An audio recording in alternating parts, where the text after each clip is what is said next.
it's at? Where's at? Austin. Where's at? Texas. New crib. When I say high, you say power. High, power, high, power.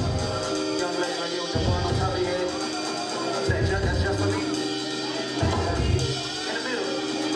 It's on y'all. Here we go.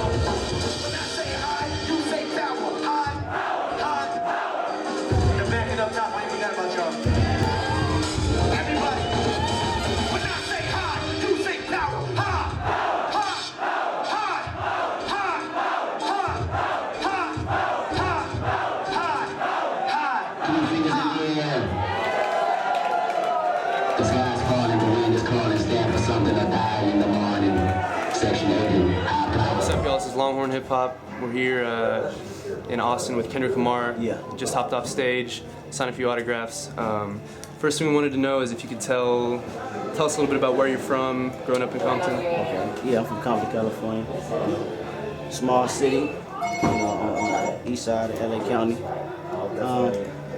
Yeah, you know what that's about. You know, NWA, that lifestyle that they was talking about, that was really real. Something that we all grew up in. Everybody that's on the east side of LA County. When I say the east side, I mean Compton, Watts, Long Beach, all that. And when you hear that lifestyle, you can think of me because that's what I know. And I put it in my music, but I put it in my music in a different way that nobody's heard before. Yeah. That's my whole approach. So how did, especially on Section 80, I saw, one of the songs, Reagan era and all this stuff. So how did Reaganomics and Reagan's politics end up affecting where you come from Compton? Truthfully, it was just the title, just the Ronald Reagan era. Because, when I say Ronald Reagan era, I'm talking about his era of being the president. That was the era where a lot of, kids in my generation, parents were strung out on crack. Crack epidemic came in real heavy and strong. So a lot of these kids that I grew up with, they didn't have their moms and pops, they lived with their grandma. And that's the Ronald Reagan era. Hey, look, patience of Martin Luther's. Not go back for the hex of my future. I'm falling victim to a revolutionary. Being born with that in your system, it allows you to have ADHD. Yeah. Yeah. It's not really the politics side. It's just the actual era of the kids that was born when he was in office. Facts on the ground, basically. Right. Exactly. And I know one thing you talk about too, a little bit, is racism. So I wanted to know, when you were growing up, what was like the first moment when you experienced that you can remember when you experienced racism, when you realized you were treated differently? When I was treated differently. As a kid, it probably have to be in school. I think I had a racist teacher. In fact, I would say it was a racist teacher because that teacher only worked half of that school year, and you just see the type of attention he gave the other kids rather than just minority, rather than how he gave the minority, and It was just a wild feeling. I didn't know exactly what it was. I could just feel the vibe that he was showing, toward me and my homeboys. And we didn't know what it was, but it was just a bad energy, And you grow up in time and you look back and you say, damn, Mr. McDermott, he was a racist motherfucker. Yeah, 5th grade. I definitely had. My mom actually threw some keys at his nuts. Really? Hell yeah. I think because he was like cursing and shit at me one time for no reason. And I was hot, so I called my mama. She came up there and did the black mama shit. The wild shit. It's the crazy shit that excuse a teacher can make up. It's like your parents never understand that the teachers is humans too. At the end of the day, I mean, I know we fuck up as kids, but it be some of them times where the motherfucking teacher just be on your head. And when I have kids, hopefully I understand that.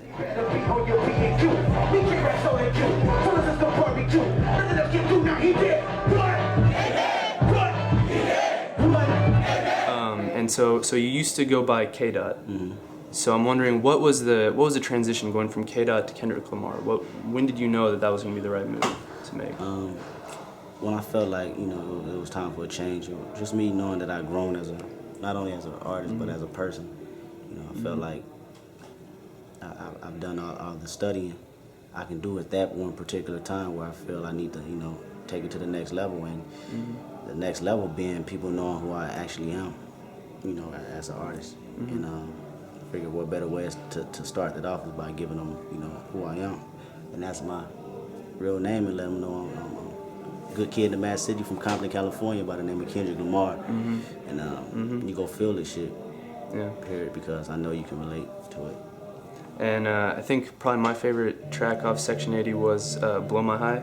Yeah. Probably because of the Pimp C sample, Yeah. I'll be honest. Smoke it, pour it, keep that lean up in my.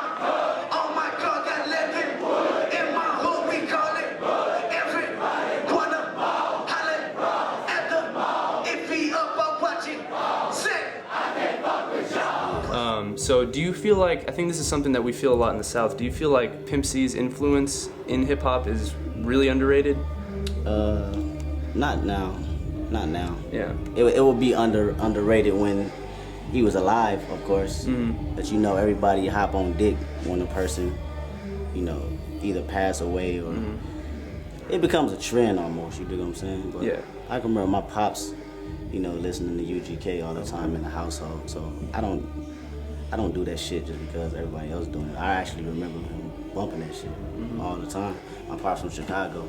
You dig what I'm saying? So Yeah, Rap-A-Lot had that whole Right, that Midwest whole thing. from Houston all the way up to Chicago. Yep. Do or Die and all Chicago, UGK, Do or Die, Ghetto Boys, Scarface, all that shit. My pops on all that shit. So I want to say he's underrated now because you know it's just like a trendy thing to do. So be it, as long as they paying respect to do, you know, because he actually really laid down a sound and a legacy, not only for, you know, the South, but just for hip hop in general. So R.I.P. Pimp C. It's TD in general. Schoolboy Q just dropped a project, Having Some Contradictions, which is doing really good right now, man. And I just want to continue to, you know, build the brand. Our team just build the brand of TD movement, man. And, High Power, 2012. Of course, an album is coming. That's for sure. Black Hippie, everybody's waiting on Black Hippie. Ab Soul's in the studio right now. That's why he couldn't make it out tonight. So he's getting it ready. So the next time he come back out here, they be knowing them words just like they knew tonight. Yeah. What's going on? It's Kendrick Lamar, TDE, Scoremore in this motherfucker right now. Longhorn hip hop. We out here. Longhorn, long-term mentality. Shout out to Ab Soul. Where's at? Where's at? Austin. Where's at? Texas. New crib, Compton. Where's at? Where's at? Austin. Where's at?